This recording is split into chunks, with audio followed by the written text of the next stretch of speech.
నమస్కారం అండి. ఒక ఎక్సలెంట్ ఫార్వర్డ్ వచ్చింది. చాలా బాగుంది.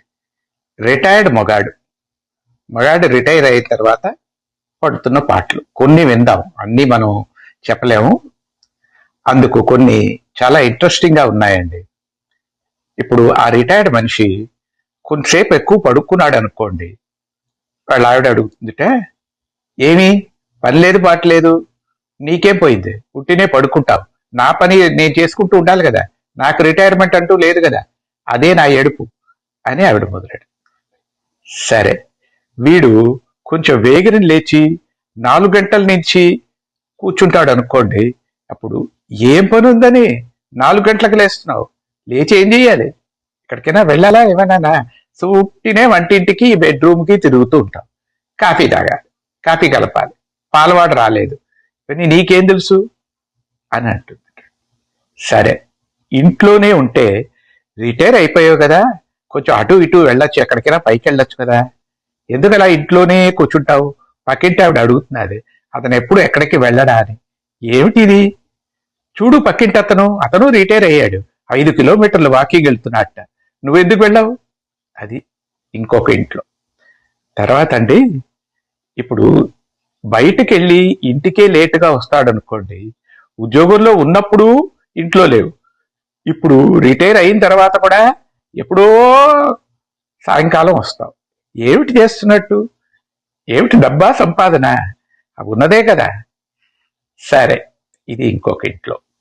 తర్వాత ఎప్పుడు ఏదో పూజలు పునస్కారాలు చేస్తూ ఉంటాడు అనుకోండి. రిటైర్ అయిపోయాడు కదా, చూడు అలా 24 గంటలు కొడుతూ ఉండకు. ఏమిటి నీ పుణ్యం పురుషోత్తమం, ఎప్పుడు గంటలు కొడితే ఏమిటి వస్తుంది, గంటలు కొడితే పుణ్యం అంటే గుళ్ళో పూజారికి ఎక్కువ పుణ్యం రావాలి, అతనికి ఊరంత డబ్బులు ఉండాలి. ఇప్పుడు ఆ బాధలు ఏం లేవు మనకి. నువ్వు అలా గంటలు కొడితేనే భక్తి అని లేదు, మనసులో ఉండాలి భక్తి, అంతే అన్నదిటండి.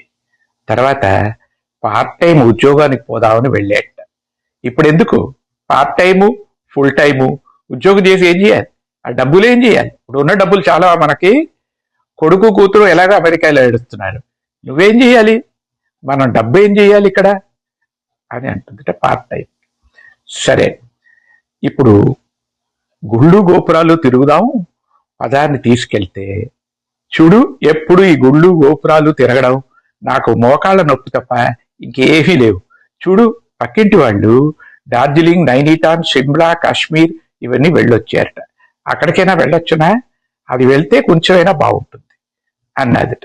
సరే, ఇంకొక ఆయన ఈ డార్జిలింగ్, నైనిటాల్, షిమ్లా అవన్నీ తీసుకొని వెళ్ళి వచ్చాక ఆవిడ, చూడు ఇలాంటి ఊళ్ళన్నీ నన్ను అనవసరంగా తిరగమనకు, నేను తిరగాలేను, ఇక్కడికి వచ్చే కమలా మన ఎండల్లో పాత ఎండల్లో చావాలి కదా, ఇది తప్పదు కదా మనకి, వెళ్ళేం చేయాలి ఆ నైనిటాల్కి, అక్కడ ఉండం కదా అన్నదిట. తర్వాత ఏది ఇవన్నీ వద్దని ఒక ఆయన పాత పాటలు వింటున్నట్టండి.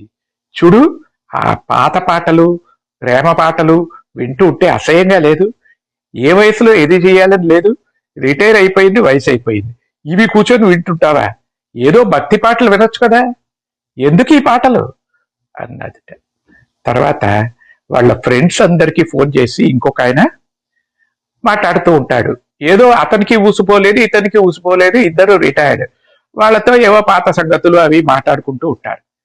మీకేమి, ఆయనకి పని లేదు మీకు పని లేదు, 24 గంటలు ఇలా ఊసుకొని మంగళాలాగా ఎవరితోనో మాట్లాడుతూ ఉండడం, ఇదే కదా మీ పని, ఏం చేయాలి మిమ్మల్ని అని దానికి గొడవేనండి.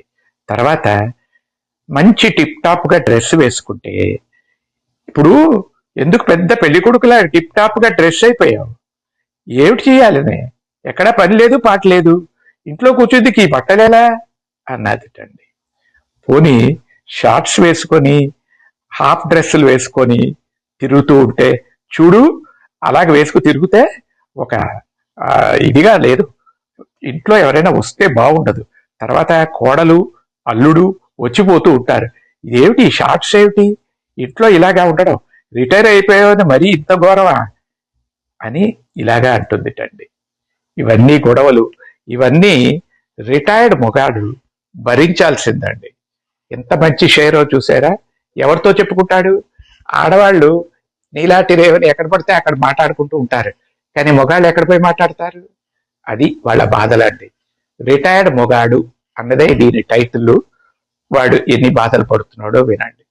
అందరికీ షేర్ చేయండి. రిటైర్ అయిన వాళ్ళు, రిటైర్ అవ్వబోయే వాళ్ళు, రిటైర్ అయిపోయిన వాళ్ళు అందరికీ షేర్ చేసి వినమనండి. చాలా థ్యాంక్స్ అండి. నమస్కారం. ఎంజే ప్రసాద్.